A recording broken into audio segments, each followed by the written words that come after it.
Welcome to This Explainer. Look, if you're a C-suite exec or an IT director in the trenches of moving from VMware Cloud Foundation to a physical infrastructure, you are in exactly the right place. Today, we're zooming in on a piece of the puzzle that almost always gets overshadowed by the shiny new server racks and blinking lights. We're talking about the human element. You know, you can buy the absolute best hardware on the market, but if your team doesn't actually know how to run it, well, your migration is just going to stall out. So we're going to unpack exactly how to map out those training requirements systematically.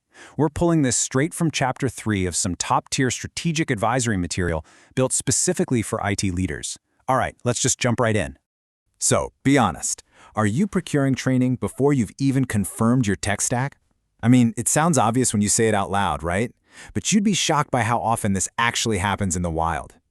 Chapter 3 of our source material dives deep into this, and it reveals a massive budget trap. Basically, teams are pulling the trigger on training courses way before the final hardware and software decisions are actually locked in. To help us sidestep that trap, Chapter 3 lays out a super clear blueprint. We'll look at the training budget trap first, then defining the target stack, move into role-based skill mapping, and wrap up with establishing training accountability. Okay, Part 1, the training budget trap and how to avoid wasting your spend. We really have to reframe how we view training missteps. Honestly, these aren't just minor HR hiccups. They are massive budget and momentum killers for your entire migration project. To get our heads around this, we're leaning on a highly structured methodology from the technical advisory group Virtualization Options LLC. Think about it. When you're shifting from a totally abstracted environment like VCF back to a physical or alternative hypervisor setup, you simply can't rely on guesswork. You need a research-backed strategic framework to guide where your money and your team's time is going. And this quote right here hits the nail completely on the head. The source explicitly warns us, misaligned training is wasted budget. Lock in your infrastructure decisions before procuring a single course. Buying training too early just creates this really dangerous sense of false confidence. Sure, your team might have some shiny new certificates on the wall, but if you pivot your vendor at the 11th hour, well, those certs are totally useless, your budget is gone, and you are left wide open during cutover. Moving on to Section 2. Defining the target stack. Lock in those decisions first. Okay, locking in your tech is the absolute prerequisite here. We have to talk about the abstraction gap. For years now, your staff has been living in VCF's beautifully abstracted compute environment. They literally haven't had to think about the physical layer. So, moving back to physical means they have to totally relearn bare metal server life cycles. We're talking getting back into the weeds with BIOS and UEFI configs, managing RAID controllers, diagnosing hardware faults. They need to get intimately familiar all over again with server lifecycle management. You know, tools like Dell iDRAC, HP ILO, or Lenovo xClarity. It's a massive, massive context switch for them.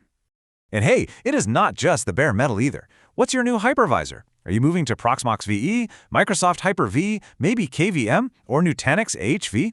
Every single one of these replacement hypervisors demands a completely distinct training path. They all have different prerequisite skill profiles. You've got to align your hypervisor choice with what your existing team can actually do just to minimize that steep ramp-up time.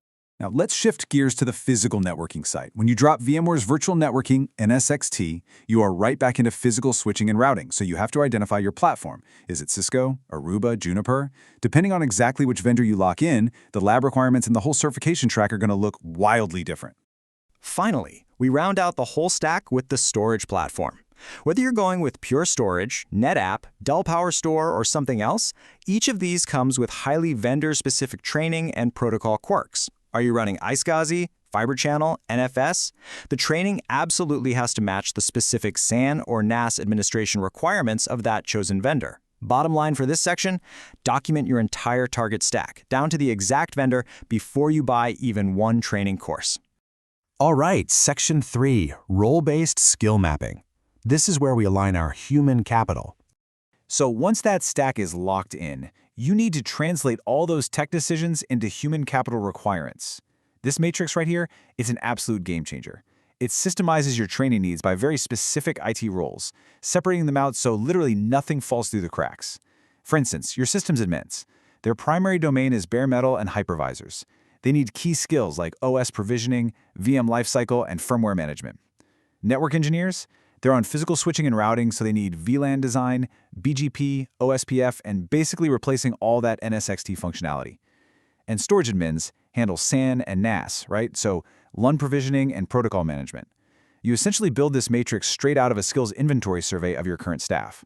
But here's the catch. Knowing what to train isn't enough. When you train is just as critical. Our source emphasizes that sequencing matters immensely.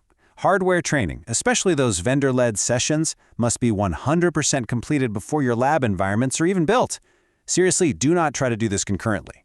If your team is building the lab while they're still trying to figure out how the hardware actually works, well, they're just making mistakes right into your foundational testing environment, and nobody wants that. Next up, Section 4, Establishing Training Accountability, or Enforcing Governance. Okay, so you've got a plan, you've got a matrix, but how do you actually guarantee the training gets done? The secret sauce here is establishing a RACI matrix just for training. RACI stands for Responsible, Accountable, Consulted, and Informed. You have to clearly define who assigns the training to the engineer, who physically delivers it, and who tracks the completion. Think about it like this. If an engineer completely misses a module, whose phone rings? If you don't instantly know the answer to that question, your training program is already on thin ice. Having a rock-solid RACI matrix really operationalizes these three critical steps. Step 1, assign the training based on that role matrix we just looked at. Step 2, deliver it, which usually means coordinating closely with those vendors you locked in. Step 3, track completion. And hey, quick note, completion doesn't just mean having a video playing in the background while you check emails. It means proving real competency. A great tip from the source is to identify migration champions for each role. Put them through the training first and use their success as a proof of concept for the whole workflow. Of course, none of this magic happens without the budget. As the text puts it, a training plan without specific milestones is really just a wish list. You need hard budget line items. Sure, you've got the obvious ones like vendor training costs and certification exam fees. But what about the hidden costs? Things like the lab infrastructure needed for hands-on hours, because just finishing a course doesn't build actual operational confidence. And here's a huge one, backfill coverage during training windows.